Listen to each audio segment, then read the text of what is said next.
কিভাবে একটা দুষ্টু জাদুকর রাজাকে প্রেমের ফাঁদে ফেলে পুরো রাজপ্রাসাদ কব্জা করে ফেলে, আর সেই রাজপ্রাসাদকে ফিরে পাওয়ার জন্য রাজার মেয়ে কি কি করে এবং শেষ পর্যন্ত কি হয়, সেটাই মূলত এই মুভিতে দেখানো হয়েছে। তাহলে চলুন আর কথা না বাড়িয়ে মূল গল্পে চলে যাই। তাঁবুর নামে এক বিশাল রাজ্য, যা দেখতে রূপকথার রাজ্যের চেয়ে কোনো অংশে কম নয়। সেই রাজ্যের সুন্দরী রানী এলিয়েনর। বাইরে তুষারপাত হচ্ছে আর রানীর মনে আনন্দের জোয়ার বইছে। রানীর তো এখন খুশি মনেই থাকার কথা, কারণ সে প্রেগনেন্ট। সে হেঁটে হেঁটে প্রাকৃতিক সৌন্দর্য উপভোগ করছে। হাঁটতে হাঁটতে রানী রাজপ্রাসাদের সামনে থেকে অনেকটাই দূরে চলে যান। রানী তখন দেখতে পান একটা সুন্দর লাল গোলাপ। গোলাপটা দেখেই রানীর অনেক ভালো লেগে যায়। তিনি খুশি মনে গোলাপটাকে স্পর্শ করেন, কিন্তু আফসোস, গোলাপকে স্পর্শ করার সময় গোলাপের কাঁটা তার হাতে গিয়ে লাগে, আর হাত থেকে 3 ফোঁটা রক্ত নিচে পড়ে যায়। বরফের ওপর সেই 3 ফোঁটা রক্ত দেখার পর তার মনে এক ধরনের ইচ্ছে জাগে, ইস, আমার যদি বরফের মতো এমন সাদা সুন্দর একটা কন্যা হতো, আর তার চুলগুলো যদি কাকের মতো এমন কালো হতো, আর তার ঠোঁটটা যদি রক্তের মতো হতো, আর তার হৃদয়টা যদি গোলাপের মতো এমন সুন্দর আর শক্তিশালী হতো, তাহলে কতই না ভালো হতো। রানী এলিয়েনর তখন স্বপ্নের সাগরে ডুব দেন। রানী তার রাজপ্রাসাদে ফিরে যান। এই ঘটনার কয়েকদিনের মাঝেই রানীর ঘর আলো করে তার একমাত্র কন্যা সন্তানের জন্ম দেয়। সবচেয়ে আশ্চর্যের বিষয় ছিল, রানী মনে মনে যেমন কন্যা সন্তানকে চেয়েছিলেন, তার কন্যা ঠিক সেরকমই ছিল। তার চেহারাও ছিল অনেক সুন্দর। রানী তার এই সুন্দরী মেয়েটার নাম রাখলেন স্নো হোয়াইট। স্নো হোয়াইট আস্তে আস্তে বড় হতে লাগলো।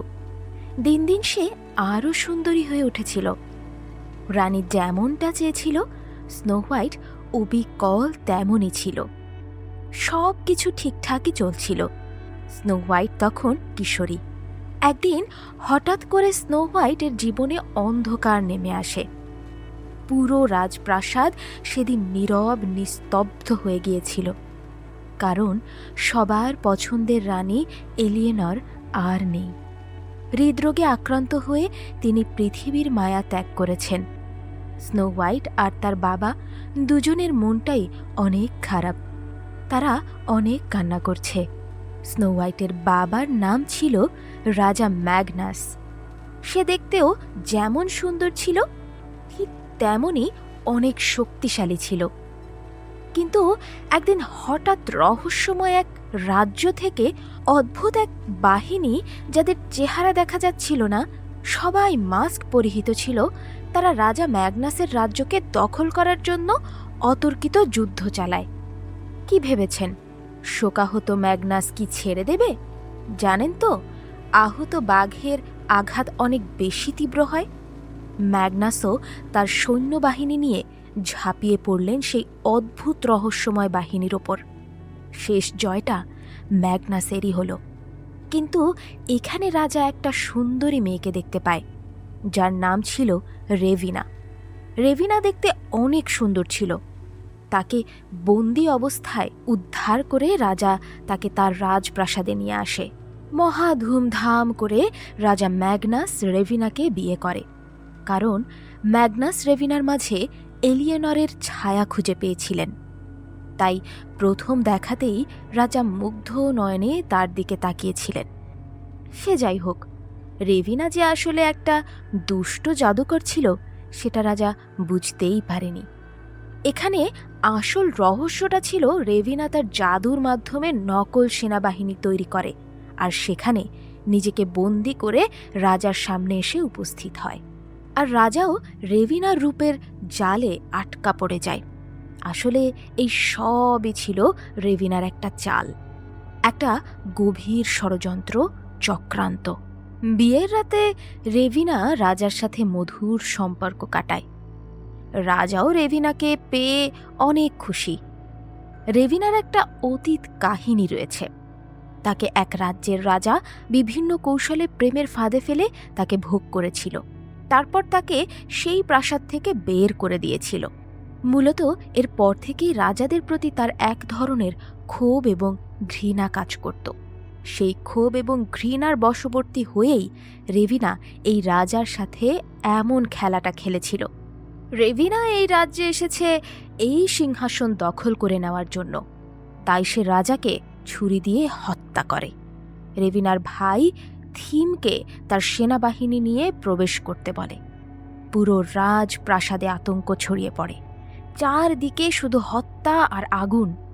স্নো হোয়াইট তখনও ঘুমাচ্ছিল, কিন্তু এত শব্দাশব্দির পর হঠাৎ করে তার ঘুম ভেঙে যায়। ঘুম থেকে উঠে সে তার বাবার ঘরে গিয়ে দেখতে পায় তার বাবাকে মেরে ফেলা হয়েছে। স্নো হোয়াইটের আর বুঝতে বাকি থাকে না যে রেভিনাই তার বাবাকে মেরেছে। সে সেখান থেকে পালাতে চেষ্টা করে, কিন্তু অনেক চেষ্টা করেও সে পালাতে পারে না। রেভিনার দুষ্টু ভাই ফিম তাকে ধরে ফেলে। রেভিনা তখন এই রাজ্যের সিংহাসনে বসে যায়। সে এখন রানী। স্নো হোয়াইটকে ধরে নিয়ে এসে রেভিনা রাজপ্রাসাদের এক অন্ধকার টাওয়ারের ছোট্ট ঘরে, যেটা অনেকটা বাংলাদেশের আয়না ঘরের মতো, সেই রকম একটা ঘরে বন্দি করে রাখে।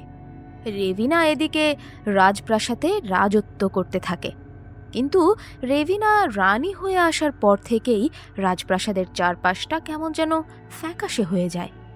পাখিরা এখন আর গান গায় না, সবুজ গাছগুলো কেমন শুকনো মলিন হয়ে যায়, নদী শুকিয়ে রাস্তার মতো হয়ে যায়, চারপাশে কেমন যেন ভয়ানক আবহ তৈরি হয়। কিন্তু রেভিনার কি আর এখন সেদিকে খেয়াল আছে? সে তো এখন রানী, সারাদিন শুধু রূপচর্চা নিয়েই ব্যস্ত থাকে। কিন্তু সময় তো চলে যাচ্ছে, রূপ যৌবন তো আর সারা জীবন থাকবে না। সব কিছুর মতো রূপ যৌবনও শেষ হয়ে যাবে।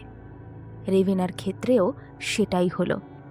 এত রূপচর্চা করেও তার চেহারার সৌন্দর্য যেন দিন দিন মলিন হয়ে উঠছে। তাকে দেখতে কেমন যেন অদ্ভুত অদ্ভুত লাগছে। অন্যদিকে স্নো হোয়াইট এত অযত্নে অন্ধকার ঘরে থাকা সত্ত্বেও তার রূপ সৌন্দর্য যেন বেড়েই চলেছে। তার রূপ সৌন্দর্যের কাছে রেভিনা কিছুই না। আসলে রেভিনা নিজেকে কখনোই বয়স্ক দেখতে চায় না। সে সব সময় নিজেকে চির যুবতী হিসেবে দেখতে চায়। এই কারণেই সে সেই রাজ্যের সুন্দরী মেয়েদেরকে ধরে নিয়ে এসে তাদের কাছ থেকে রূপ সৌন্দর্য সব শুষে নিত। তার একটা ম্যাজিক্যাল আয়না ছিল। সেই আয়নার সামনে গিয়ে সে প্রতিদিন জিজ্ঞাসা করত কে সবচেয়ে বেশি সুন্দরী। সেই আয়নাটা প্রতিদিন তার কথাই বলতো। কিন্তু একদিন তার বয়সের ছাপটা স্পষ্টভাবে ভেসে উঠছিল। সেদিন সে আয়নার সামনে দাঁড়িয়ে বলল, কে বেশি সুন্দরী?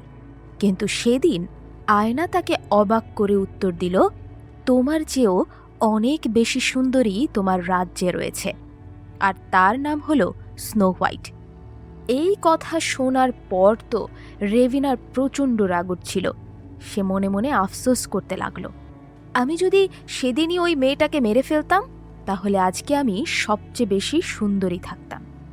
তখন ওই আয়না তাকে সাবধান করে দেয়, ভুলেও এই কাজ করতে যেও না, কারণ ওই মেয়ের মাঝে এমন অদ্ভুত কিছু রয়েছে যা তোমার কল্পনা শক্তিরও বাইরে।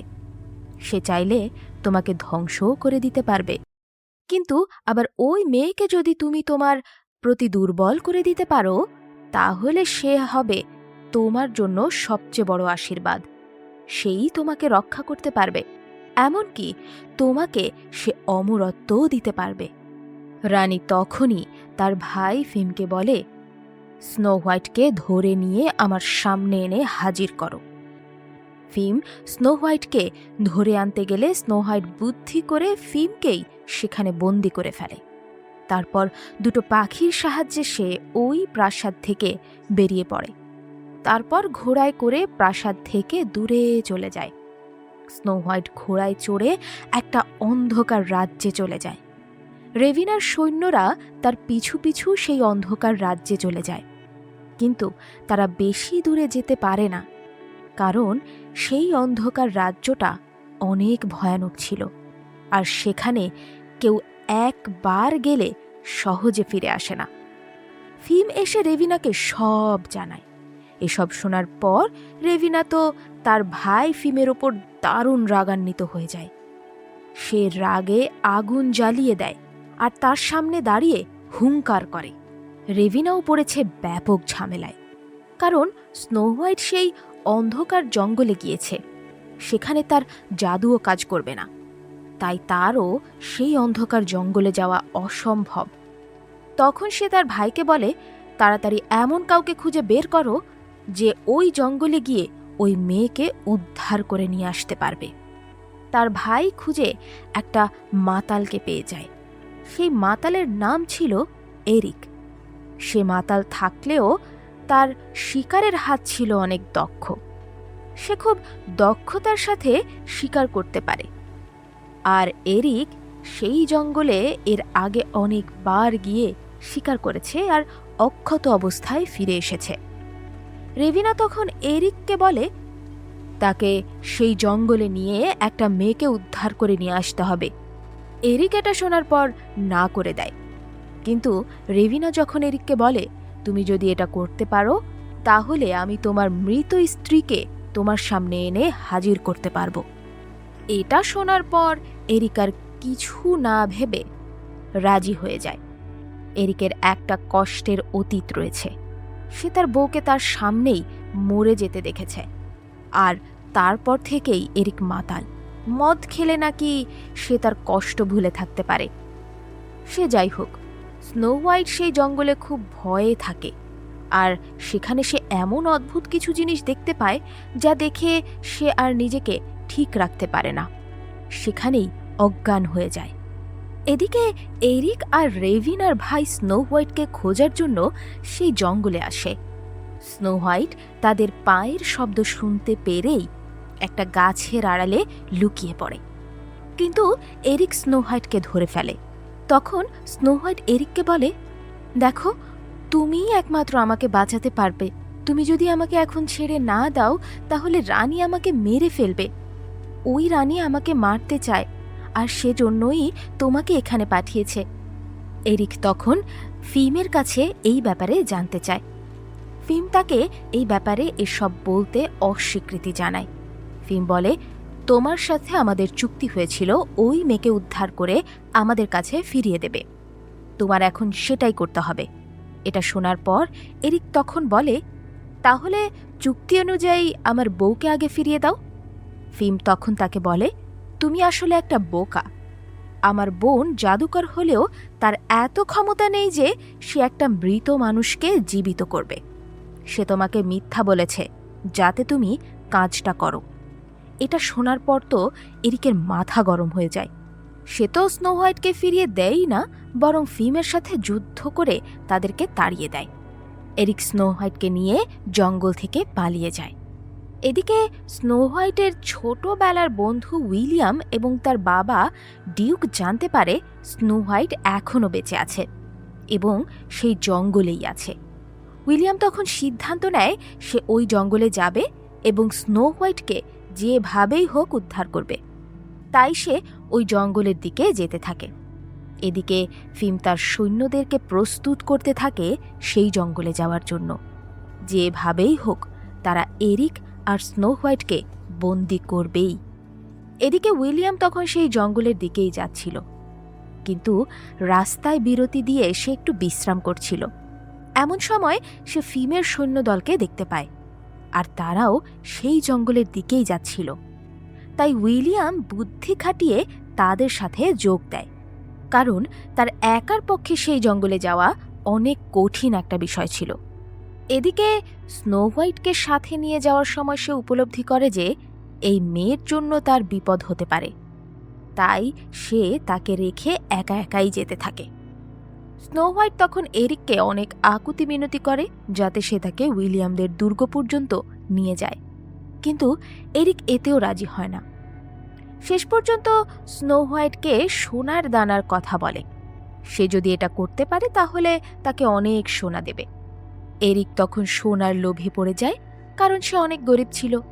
এরিক রাজি হয়ে যায়। এরিক তাকে একটা ছুরি দেয় আর সেটা চালানোর সকল কৌশল তাকে শিখিয়ে দেয়, যাতে পথের মাঝে কোনো বিপদ হলে সেও ঘাবড়ে না গিয়ে প্রতিহত করার চেষ্টা করে। এদিকে তারা যখন সেই জঙ্গলের রাস্তা পেরিয়ে একেবারে শেষ পর্যায়ে চলে আসে, তখন হঠাৎ করে একটা বিশাল আকার অদ্ভুত প্রাণী, দেখতে অনেকটা গডজিলার মতো, সে তাদের সামনে এসে দাঁড়ায়। সেটাকে সবাই ট্রল বলে ডাকে, জঙ্গলের ট্রল। তাকে কোনোভাবেই শান্ত করা যায় না। অবশেষে স্নো হোয়াইট সেই ট্রলের সামনে গিয়ে দাঁড়ায় এবং তার কপালে হাত রাখে। তখন ট্রল ঠান্ডা হয়ে যায়। এই দৃশ্য দেখে এরিক অনেক অবাক হয়ে যায়। তারপর তারা সামনের দিকে এগিয়ে যায়। কিছু দূর যাওয়ার পর তারা দেখতে পায় নৌকায় করে একদল মহিলা জেলে আসছে। এরিক সেই জেলেদের কাছে সাহায্য চায়। এরিক তাদেরকে সব কিছু খুলে বলে। দুষ্টু জাদুকর রানী রেভিনার কথা বলার পর তারা সব বুঝতে পারে এবং সবাই তাদেরকে সাহায্য করে, কারণ সেই গ্রামের সবাই রেভিনাকে অনেক ভয় পায়। সেই গ্রামের সুন্দরী মেয়ে এবং সুন্দর ছেলেদের রেভিনার সৈন্যরা এসে তুলে নিয়ে যায়। সেজন্য এই গ্রামের সবাই রেভিনাকে ঘৃণা করে। আর এই গ্রামের মেয়েরা তাদের মুখে ইচ্ছে করেই একটা ক্ষত চিহ্ন তৈরি করে দিয়েছে, যাতে রেভিনা এসে তাকে তুলে নিয়ে না যায়। এরিক তখন জানতে পারে যে এই মেয়েকে সে বাঁচাতে এসেছে সে আর কেউ নয়, সে হল রাজকুমারী স্নো হোয়াইট। এটা জানার পর এরিক সেখান থেকে চলে যায়, কারণ স্নো হোয়াইট সেই মহিলাদের সাথে ভালো থাকবে। কিন্তু কে জানতো সেদিন রাতটা এত ভয়ানক হবে। ফিম তার সৈন্যদেরকে নিয়ে সেই গ্রামে আগুন লাগিয়ে দেয়, কারণ সে গোপন সূত্র থেকে জানতে পেরেছিল এখানে স্নো হোয়াইট রয়েছে। এদিকে এরিক দূর থেকে সেই দৃশ্য দেখতে পায়। তখন সে তাড়াতাড়ি করে সেখানে ছুটে যায় এবং স্নো হোয়াইটকে সেখান থেকে উদ্ধার করে। এরিক স্নো হোয়াইটকে যেভাবেই হোক উইলিয়ামদের দুর্গতে পৌঁছে দেবে বলে প্রতিশ্রুতি দেয়। তাই তারা সেই রাস্তা দিয়ে তাদের যাত্রা শুরু করে। কিন্তু এখানেও বিপদ। কিছু দূর যাওয়ার পর হঠাৎ করে তাদের সামনে বামনদের একটা দল এসে দাঁড়ায়, যারা তাদেরকে বন্দি করে। তারা ভাবে যে এদের কাছে অনেক ধন সম্পদ রয়েছে। এরিক আর স্নো হোয়াইটকে তারা ঝুলিয়ে রাখে। বামনদের মাঝে একজন অন্ধ ছিল, যে স্নো হোয়াইটের গলার সুর শুনেই বুঝতে পেরেছিল যে সেই হল রাজকুমারী। তাই সে তাদেরকে ছেড়ে দিতে বলে।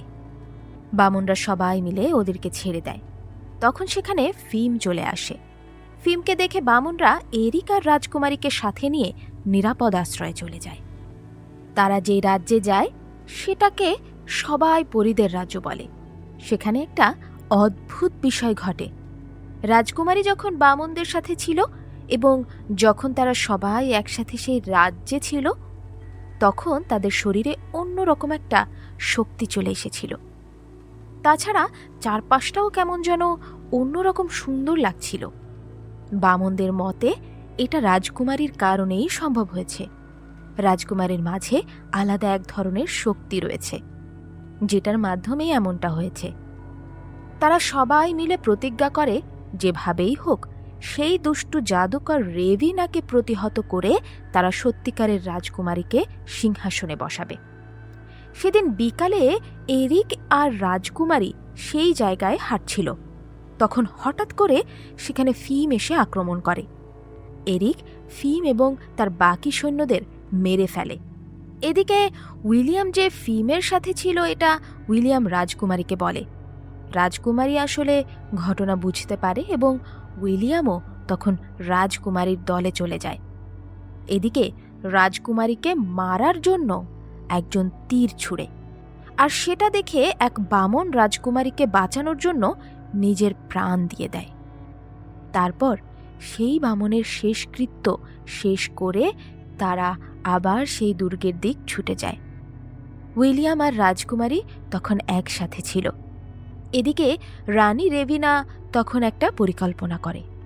সে উইলিয়ামের রূপ ধরে রাজকুমারীর সামনে আসে, তার সাথে মজার মজার কথা বলে তারপর তাকে বিষযুক্ত একটা আপেল খেতে দেয়।